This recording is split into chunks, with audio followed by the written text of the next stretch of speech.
কয়েকদিন ধরে ব্লক প্রশাসনের পক্ষ থেকে প্রতিটি টোটোওয়ালাকে সচেতন করা হচ্ছিল যাতে ডান দিকে ঘিরে রাখা কোনো প্যাসেঞ্জার ডান দিক দিয়ে ওঠা নামা না করে এবং যাদের ড্রাইভিং লাইসেন্স নেই তাদেরকে ড্রাইভিং লাইসেন্স করার জন্য প্রচার করা হয়েছিল। এইগুলো না মানলে প্রত্যেককে 500 টাকা করে ফাইন করা হবে। ফাইনটা কি জন্য নিল আপনার কাছে? লাগলো সাইডে পার্টি লাগানো, ওই জন্য কে নিল? কে নিল ফাইনটা? ফাইনটা নিলে ওই বসে আছে, বিনা লিখে ফাইন ওখানে লিখে বসে আছে। ভিডিও লোক? আপনার নাম? আমার নাম হায়দার আলী শেখ, বাড়ি দুমন্দি। কিন্তু কেউ কথায় কর্ণপাত করছিল না। তার জন্য বিডিও এবং পুলিশ প্রশাসন মিলে আজকে যাদের টোটোর ডান দিকে ঘেরা ছিল না তাদের টোটো আটক করে এবং ফাইন করা হয়। আজকে মোটামুটি প্রায় 50 জন টোটোওয়ালাকে আটক করা হয়েছিল।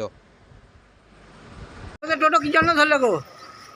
টোটো কিসের জন্য ধরলো গো ওরা বলতে পারবে।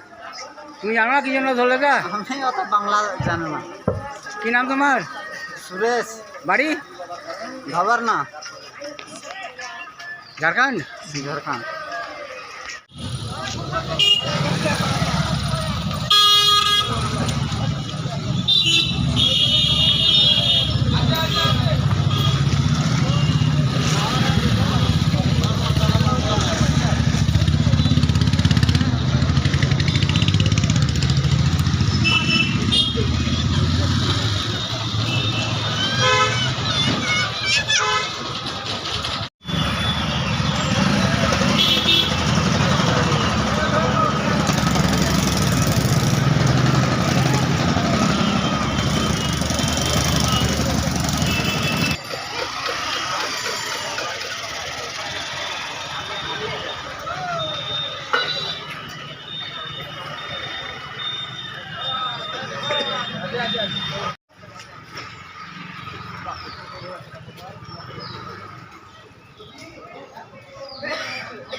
ঢোকাও।